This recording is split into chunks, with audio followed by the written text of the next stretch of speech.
Pandian so serial next episode என்ன review பார்க்கலாமாங்க.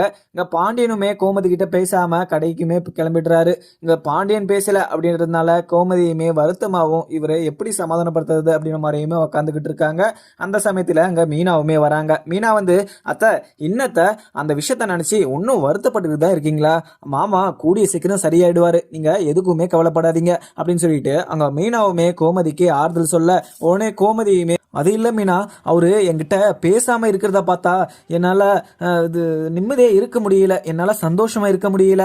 அவரு என்கிட்ட ரொம்பவே அன்பா பேசிட்டு இருந்தாரு, ஆனால் இப்போ அவரு என்கிட்ட பேசலை அப்படின்னு சொல்லிட்டு நினைக்கிற போது எனக்கு ரொம்பவே கஷ்டமா இருக்கு. நான் அவ்வளோ பெரிய தப்பு பண்ணிட்டேனா அப்படின்ற மாதிரியுமே எங்க கோமதி சொல்ல உடனே இங்க மீனாவும் அத்தை நீங்க எந்த தப்புமே பண்ணல, நீங்க இதை சொன்னீங்க பாத்தீங்களா, அதுதான் நீங்க தப்பு பண்ணது. நீங்க இந்த விஷயத்த இப்ப சொல்லியிருக்க கூடாது. நீங்க வாயை மூடின்னு கப்புன்னு இருந்திருந்தா இப்ப எல்லாருமே நல்லா இருந்திருக்கலாம். இப்ப அவங்க நம்ம வீட்டுக்கு வந்தது எதனா ஒரு பிரச்சனை பண்ணலான்னு சொல்லிட்டு தான். ஆனால் அவங்க பிரச்சனை பண்ணிட்டு அவங்க பாட்டுக்கு சைலண்டாக கிளம்பிட்டு இருப்பாங்க.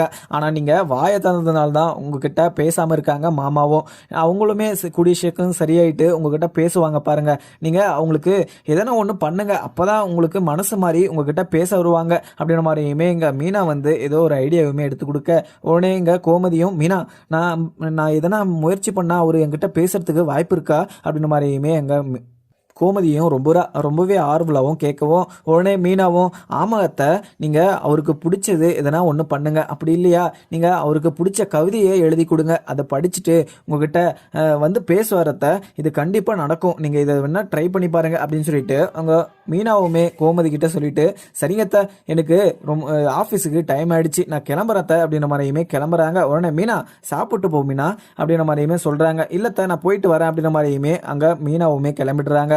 அதுக்கப்புறம் என்ன இங்க அரசையுமே வந்து அம்மா அப்பா கடைக்கு போயிட்டு இருக்காரு, நான் அப்பா கிட்ட போய் பேசிட்டு வந்துடுறேன், இன்னைக்கு கடைக்கு போகணும் போல இருக்கு, நான் கடைக்கு போய் ரொம்ப நாளாச்சு, நான் கடைக்கு போறேம்மா, நீங்க வீட்டுல பத்திரமா இருங்க அப்படின்ற மாதிரியுமே சொல்லிட்டு அரசையுமே கிளம்பிடுறாங்க. அரசியை பார்த்து பத்திரமா போயிட்டாமா அப்படின்ற மாதிரியுமே அங்க கோமதி சொல்லிட்டு அங்க இருந்து கிளம்பியுமே பெட்ரூம் போயிடுறாங்க. பெட்ரூம் போனதும் அங்க ஒரு பேப்பரை எடுத்து பெண் எடுத்து எழுதிக்கிட்டே இருக்காங்க பாண்டியனுக்கு கவிதை வந்து வரலன்னு சொல்லிட்டு அங்க பேப்பர் எல்லாம் கசக்கி கசக்கி போட்டுக்கிட்டே இருக்காங்க. நம்ம என்ன கவிதையை சொல்லி அவரை நம்மக்கிட்ட பேச வைக்கிறது, அவர் என்னை மன்னிக்கணும், அவர் நார்மலாக நம்மக்கிட்ட எப்பவும் போல் பேசிக்கிட்டே இருக்கணும் அப்படின்றதுனால அங்கே கோமதியுமே யோசிச்சு நிறைய கவிதையுமே எழுதி அதை பிடிக்காம கிழிச்சியுமே போட்டுட்ருக்காங்க. அதுக்கப்புறம் இங்கே அப்பத்தாவுமே கோமதி வீட்டில் என்ன நடந்துக்கிட்டு இருக்கோ அப்படின்ற மாதிரியுமே வருத்தமாக உக்காந்துக்கிட்டு இருக்க சக்திவேலுக்கு பயங்கர கோவம். ஏன்னா அங்கே கோமதி தான் இங்கே ராஜுகிட்டையும் கதிர்கிட்டையும் ஏதோ ஒரு விஷயத்த பேசி அவங்க மனசை மாற்றி கல்யாணம் பண்ணி வச்சிருக்கா. அவ எவ்வளவு கொழுப்பு இருந்தா அது மாதிரி ஒரு விஷயத்த பண்ணிருப்பா அப்படின்ற மாதிரியுமே இங்க சக்திவேல் பயங்கர கோபமா இருக்காரு. அதே மாதிரி அங்க சக்திவேல் நினைச்ச மாதிரி அவங்க ஃபேமிலிக்குள்ள சண்டை வச்சதும் இல்லாமல் அந்த ஃபேமிலி இந்த வீட்டுக்குள்ளே வர முடியாத மாதிரி பண்ணி விட்டுட்டாங்க சக்திவேல். அதுக்கப்புறம் இதே மாதிரி நம்ம மெயின்டைன் பண்ணிக்கணும். ஏன்னா அவங்க இந்த வீட்டுக்குள்ளே வந்தாங்கன்னா இந்த சொத்து வந்து நம்மளுக்கு கிடைக்கவே கிடைக்காது. இங்கே எல்லா சொத்தும் எனக்கு தான் கிடைக்கணும். அதே மாதிரி எனக்கு அப்புறம் அங்கே இதை குமார் தான் அனுபவிக்கணும் அப்படின்ற மாதிரியுமே அங்கே சக்திவேலுமே உட்காந்துக்கிட்டு இருக்க. அதுக்கப்புறம் முத்துவேலுமே வந்து என்ன சக்தி எதுவும் வேலை இல்லையா இங்கே உட்காந்துக்கிட்டு இருக்கா அப்படின்ற மாதிரியுமே சக்திவேல் கிட்ட முத்துவேலுமே வந்து கேட்குறாங்க. இல்லைன்னா இங்கே குடோன் வரையும் போயிட்டு வந்தேன், ஆனால் அங்கே எல்லாம் ஸ்டாஃப் எல்லாம் வேலை செஞ்சுட்டு இருக்காங்க, நீங்கள் அங்கே இல்லையா, அதனால் நான் வீட்டுக்கு வந்துட்டேன், இன்றைக்கி எனக்கு ரொம்பவே டயர்டாக இருக்குது, அதனால தான் இங்கே உட்காந்துக்கிட்டு இருக்கேன். அண்ணா எனக்கு அந்த வீட்டில் கோமதி சொன்னதை தான் நினச்சிக்கிட்டு உட்காந்துக்கிட்டு இருக்கேன். கோமதிக்கு எவ்வளோ கொழுப்பு இருந்தா இது மாதிரி ஒரு விஷயத்த பண்ணியிருப்பா, அவள் என் தங்கச்சின்னு சொல்கிறதுக்கு எனக்கு அசிங்கமாக இருக்குண்ணே அப்படின்ற மாதிரியுமே அங்கே சக்திவேல் சொல்லிடுறாரு முத்துவேல்கிட்ட. முத்துவேலுமே சக்தி நீ அதெல்லாம் யோசிச்சு எதுவுமே குழப்பிக்கிட்டு இருக்காத, எல்லாமே சால்வ் ஆயிடுச்சு இல்லை, இதுக்கு மேலே அவங்களுக்கும் நம்மளுக்கும் எந்த ஒரு பந்தமும் இல்லை, அதோட நிறுத்திக்கோ, நீ இதுக்கு மேல அவங்கள பத்தி எதுவுமே பேசாத அப்படின்ற மாதிரியுமே முத்துவேல் சொல்லிட்டு அங்கிருந்து கிளம்பிடுறாங்க. அதுக்கப்புறம் இங்க இன்னமும் இங்க கோமதி அந்த கவிதையை எழுதிக்கிட்டு தான் இருக்காங்க. போய் நம்ம பேசிட்டு வரலாம் அப்படின்னு சொல்லிட்டு அங்கே கம்பெனிலேருந்து டேரெக்டாக இங்கே வீட்டுக்குமே வந்துட்டு இருப்பாங்க. அதுக்கப்புறம் அரசியுமே கடைக்கு போயிட்டு அங்கே வீட்டுக்கு வந்து அங்கே நின்றுக்கிட்டு இருக்காங்க அரசி. அதுக்கப்புறம் இங்கே மீனாவுமே வந்து அரசி எங்கே அத்தை அப்படின்ற மாதிரியுமே கேட்குறாங்க. உடனே அத்தை ரூமுக்குள்ளே போனாங்க, ஆனால் இன்னும் வெளியவே வரலை அப்படின்னு சொல்லிட்டு அங்கே மீனா கிட்ட சொல்கிறாங்க. அச்சோ அத்தை உள்ளே போனாங்களா, எதுக்காக ரூமுக்குள்ளே இருக்காங்க அப்படின்ற மாதிரியுமே அங்கே மீனாவுமே பதறி அடிச்சுக்கிட்டு அங்கே கோமதி ரூம் கிட்ட போகிறாங்க. உடனே கோமதி கோமதி உட்காந்துக்கிட்டு அங்கே பேப்பர்லாம் கசக்கி போட்டு அங்கே எழுதிக்கிட்டு இருந்த பார்த்த மீனாவுமே ரொம்பவே ஆச்சரியமாகவும் பார்த்துக்கிட்டு இருக்காங்க. அத்தை மாமாவை சரி பண்ணுறதுக்காக கவிதை எழுதிக்கிட்டு இருக்காங்க போல். நான் சொல்லிட்டு போனேன், ஆனால் இப்படி ட்ரை பண்ணிட்டு இருப்பாங்கன்னு சொல்லிட்டு நான் நினச்சி கூட பார்க்கல அப்படின்ற மாதிரியுமே அரசுக்கிட்ட சொல்ல, அரசையுமே பார்த்துட்டு ரொம்பவே சந்தோஷமாகவும் அங்கே நின்றுக்கிட்டு இருக்காங்க. ஏன்னா இங்கே அப்பாவுக்கு அம்மா இப்படி ஒரு கவிதையை எழுதுவாங்களா அப்படின்ற மாதிரியுமே யோசிச்சுக்கிட்டு இருக்காங்க. அப்பாவுக்கு அம்மா இப்படி ஒரு கவிதையை இது யோசிச்சு எழுதுவாங்கன்னு சொல்லிட்டு நான் கூட நினச்சி பார்க்கலக்கா, எனக்குமே ரொம்பவே சந்தோஷமாக தான் இருக்குது அப்படின்ற மாதிரியுமே அரசை சொல்லிட்டுறாங்க. அதுக்கப்புறம் பாண்டியனுமே உட்காந்து கடையிலையுமே சேல்ஸுமே பார்த்துக்கிட்டு இருக்க. இங்கே சரவணனுமே அங்கே இருக்கிற டெலிவரி எல்லாம் நான் முடிச்சுட்டு வந்துடுறேன்ப்பா அப்படின்ற மாதிரியுமே பாண்டியன் கிட்ட சொல்லிட்டு அங்கேருந்து கிளம்பிடுறாங்க. அதுக்கப்புறம் மீனாவும் கோமதி கிட்ட போயிட்டு, அத்தை பலமாக எழுதுறீங்க போல, அப்படி என்ன தான் எழுதுறீங்க அத்தை, மார்னிங்லேருந்து நீங்கள் எழுதி போட்ட பேப்பர் தான் இருக்குது, நீங்கள் கவிதை எழுதுனதே தெரியலையே அப்படின்ற மாதிரியுமே அங்கே கோமதி கிட்ட மீனாவுமே பேசுகிறாங்க.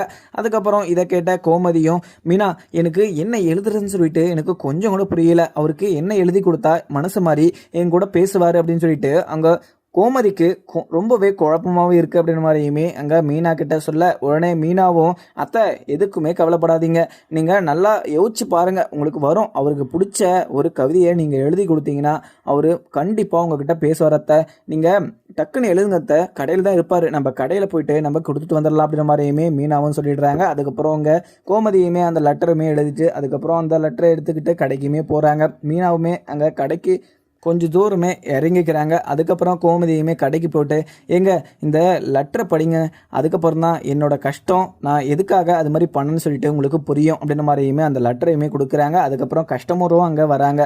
வந்து, அண்ணன் எனக்கு 2 முட்டை வேணுண்ணே அப்படின்ற மாதிரியுமே கேட்குறாங்க. பேப்பரை பார்த்துக்கிட்டே பின்னாடியே ஓடிக்கிட்டு இருக்காங்க கோமதியும். உடனே அங்கே கோமதியை பார்த்துட்டு மீனாவும் அங்கே அத்தை எதுக்காக இப்படி ஓடிக்கிட்டு இருக்காங்க அப்படின்னு சொல்லிட்டு கோமதி பின்னாடியே ஓடுறாங்க. அதுக்கப்புறம், அக்காக்கா அது எனக்கு முக்கியமான பேப்பருக்கா, அந்த பேப்பரை மட்டும் கொடுக்குறீங்களா அப்படின்னு மாதிரியுமே கோமதி அந்த பேப்பரையுமே வாங்கிடுறாங்க. அதுக்கப்புறம் இங்கே பாண்டியனுக்கு பயங்கர கோபமாயிடுது.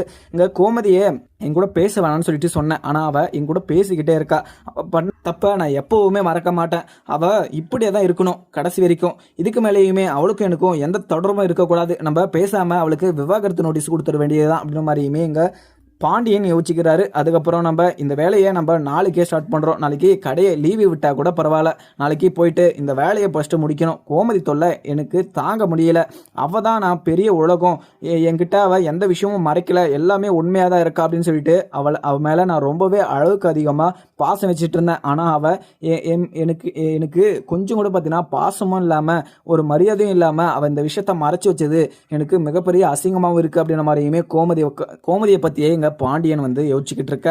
உடனே அதுக்கப்புறம் இங்கே சரவணனுமே டெலிவரி எல்லாம் முடிச்சுட்டு ரொம்பவே டயர்டாகவுமே வந்து கடையில் உக்காந்துக்கிட்டு இருக்காங்க. அதுக்கப்புறம் பாண்டியனுமே, என்னடா சரவணா எல்லா டெலிவரியும் முடிச்சிட்டியா, இதுக்கு மேலே எந்த டெலிவரியும் இருக்காது, நம்ம கடையை க்ளோஸ் பண்ணிவிட்டு நம்ம வீட்டுக்கு கிளம்பலாம் அப்படின்ற மாதிரியுமே எல்லாம் அந்த கணக்கு நோட்டெல்லாம் பார்த்துக்கிட்டு இருக்காங்க பாண்டியனும். அதுக்கப்புறம் சரிங்கப்பா நம்ம கிளம்பலாம் அப்படின்ற மாதிரியுமே வெளியே வந்துடுறாங்க. அதுக்கப்புறம் இங்கே பாண்டியனும் கோமதிக்கு விவாகரத்து கொடுத்தே ஆகணும் அப்படின்ற மாதிரியுமே மனசில் யோசிச்சு வச்சிருப்பாரு. இந்த விஷயத்த கோமதிக்கு தெரிய வந்துச்சுன்னா கோமதி வந்து உயிரோடையே இருக்க மாட்டாங்க. ஏற்கனவே பாண்டியன் வந்து பேசலை அப்படின்றதுனால ரொம்பவே வருத்தமாக இருந்தாங்க இங்கே கோமதி. ஆனால் இப்போ விவாகரத்து நோட்டீஸ் இங்கே பாண்டியன் கொடுக்க போறாரு அப்படின்னு சொல்லிட்டு இங்கே கோமதிக்கு தெரிய வந்துச்சுன்னா கோமதி இறந்தே போயிடுவாங்கன்னு சொல்லலாம். அதுக்கப்புறம் எனக்குன்னு பார்க்கலாமாங்க. வீடியோ பிடிச்சிருந்தா லைக் பண்ணுங்க. Thank you friends.